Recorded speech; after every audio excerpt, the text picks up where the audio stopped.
Hi guys, thanks for watching out there. Andy here in UK with today's astrology, everything that's going on in the stars, the planets, the heavens, and Mercury retrograde, which is a big thing at the moment. The moon is in Capricorn. She stays in Capricorn right through until Monday, UK time that is, but certainly not changing anywhere in the world in the next 24 hours. That Capricorn moon influence does get us a little bit concerned. Are we doing enough? Are other people doing enough? That's another one that comes up. The bottom line is, things are the way they're meant to be. Everything happens for a reason. Keep going with the flow as much as you can, but do try to get those good results. Don't give up on anything like that.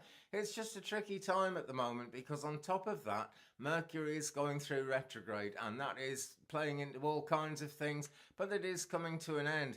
Now then, let me see. Tomorrow the moon reaches apogee. That is the furthest the moon gets in her cycle away from the Earth. It's an egg-shaped cycle, and she's as far away from us as she can possibly get tomorrow morning at 6:31 a.m. UTC +1, GMT +1 in UK time, and that means 10:31 p.m. tonight Pacific, which is why I'm putting it in today. If you're on the Pacific coast of America or west of that, it comes in 10:31 p.m. or even maybe before that, depending where you are. And then at 8:17 a.m. tomorrow UK time, we actually get half moon. So she stops being the round shape and becomes crescent again for the rest of her waning cycle, right down to the new moon, which comes in on Monday the 16th. But that is very much another story. So tomorrow, midnight 17 a.m. Pacific, 3:17 a.m. Eastern, and 8:17 a.m. here in UK, we hit that half moon, and she's very much in Capricorn all the way through till Monday. Right now the moon is 59.3% full as I speak, which is 10 minutes past 9 a.m. UK time on Saturday Saturday the 7th of April 2018.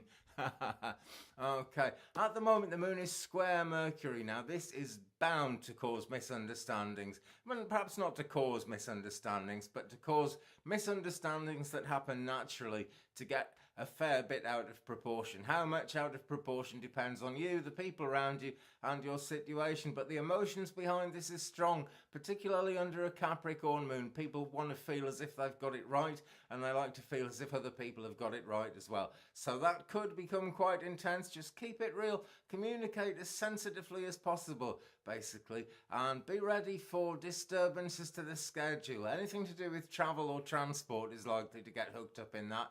And complications basically are what it's all about. Also, when we're talking about the esoteric, anything like that, we're often talking about the feminine energy, spiritually speaking. Men have it, I don't mean it's just for women. And where that gets involved with the moon squaring Mercury, there can be even deeper misunderstandings about that because it's all kind of cosmic and, deep in the heart and deep in the mind. So just, be prepared to wait till another day to get the exact answers you want. Try and be easygoing about it if you can. Mercury is actually void in Aries now, and this raises nervous energy. I'm croaking a bit. Let's have a drink. Excuse me. Yeah, Mercury void in Aries, and the nervous energy gets quite high around that. Schedules fall apart, as I was saying. Communications fail, things breaking, the normal Mercury retrograde stuff that I've just been talking about. But we also get mad changes in the weather, and we have seen a lot of this. High winds, mental high winds, and actual high winds blowing trees about and tearing greenhouses up and things like that are really, the norm at this time. And in UK, we talk about the mad March days in terms of weather, and it's all been a bit delayed. We're having the mad April days at the moment, and it is seriously mad. But basically, disruptions can occur. Now, it may not be quite that bad because Mercury is retrograde, and it actually can do good things when you're expecting it to go the other way as well. So you just don't be aware of that, though. Be aware that there really is a strong possibility of communication going awry and people not understanding each other, possibly falling out, possibly cutting off a lot of good future possibilities by falling out. You just never know. Mercury retrograde at the moment is in its big retrograde phase. It's going to become intensified from Tuesday the 10th. Stay that way till Saturday the 14th. And on Sunday, a week tomorrow, Sunday the 15th of April, Mercury stations direct. Then it's all over bar the shouting. The shouting, if you will, goes on until Friday the 4th of May. But Mercury retrograde is on its way out, but it's still very much happening at the moment. So one to be aware of there. Elsewhere in the heavens, let me just, oh, and it hasn't loaded, isn't that typical? Let me just give it a second to load. April the 7th, Venus is going to trine Taurus at 9:36 a.m. UK time, so that's 1:36 a.m. Eastern, 4:36 a.m. 1:36 a.m. Pacific, 4:36 a.m. Eastern. I'm getting the hang of it, I'm just getting them mixed up and the wrong way around. But when Venus trines Saturn, interesting thing, Saturn is the ruling planet of Capricorn, of course, the most distant planet from us. It was once feared a lot, and it's tied up with our fears, and it gives us insight into our fears. So with the Mercury retrograde thing stirring our fears up, that may be no bad thing. A quick look at spaceweather.com tells us no sunspots on the face of the sun.